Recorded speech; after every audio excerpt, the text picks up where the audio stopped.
ও চাইতেছিল আপনার মেয়ের বিয়ে করতে। আপনার যদি কোনো আপত্তি না থাকে তাইলে আমরা। কি বলেন আপনি? আপনার তো খারাপ, আপনার সাহস তো কম না?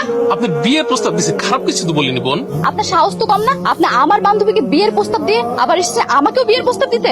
কি মনে করেছে রাস্তায় একটা মেয়ের সাথে 2 মিনিট কথা বলে তাকে বিয়ের প্রস্তাব দিতে হবে? আপনি আমাকে ভুল বুঝছেন। আমি তো কিছুই বুঝতেছি না। আপনি বুঝতে পারবেন, আপনি একটু আমার সাথে আসেন, আমি আপনার বুঝে বলতে আসেন।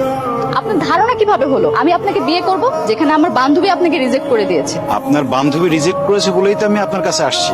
আমি তো আর আপনাকে প্রেমের প্রস্তাব দেইনি, আমি আপনাকে বিয়ের প্রস্তাব দিয়েছি। আর কাউকে না কাউকে তো বিয়ে করতেই হবে। আপনাকে বিয়ে করলে দোষ কোথায়? আর আপনার যদি আমার এই চেহারা নিয়ে সমস্যা থাকে তাহলে অন্য ব্যাপার। আমি তো আপনাকে আগেই বলেছি আমি মানুষের উপর থেকে বিবেচনা করি না।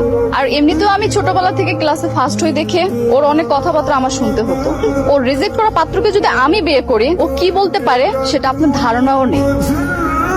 আর আমার বান্ধবী রিজেক্ট করা পাত্রকে আমি বিয়ে করতে পারবো না। আপনাকে আমার ভালো লেগেছে, জীবনে কখনো আমি আপনাকে কষ্ট দিব না। আপনি আমাকে ফিরিয়ে দিয়েন না। কিন্তু আপনাকে আমার ভালো লাগেনি। আমি আপনাকে আলাদা ভেবেছিলাম, কিন্তু আপনিও দেখি সবার মতো কথা নাই বার্তা নাই হুট করে বাড়িতে চলে এসেছেন বিয়ের প্রস্তাব নিয়ে। আমি আপনাকে বিয়ে করতে পারবো না। আপনি এক্ষুনি এই বাড়ি থেকে বের হন। আচ্ছা ঠিক আছে, যাচ্ছি। তবে হ্যাঁ, একটা কথা বলে যাই, বিয়ে করার সিদ্ধান্ত যেহেতু নিয়েছি, বিয়ে আমি আপনাকেই করব।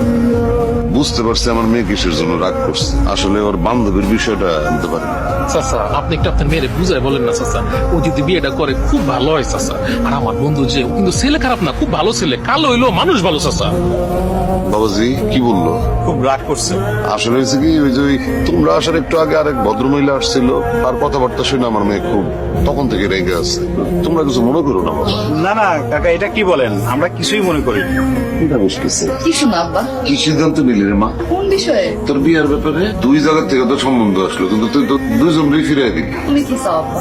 মদখোর ছেলের সে, মানে ওরকম পয়সাওয়ালা ছেলের সে গরিব করে বিয়ে হওয়ার কি করিস তুই? এই তো আব্বা করতেছিলাম। কারণ বলছে এত পড়াশোনার দরকার নেই, অনেক রাত হয়েছে, আমি পড়া বন্ধ কর, হাত মুখটা বস।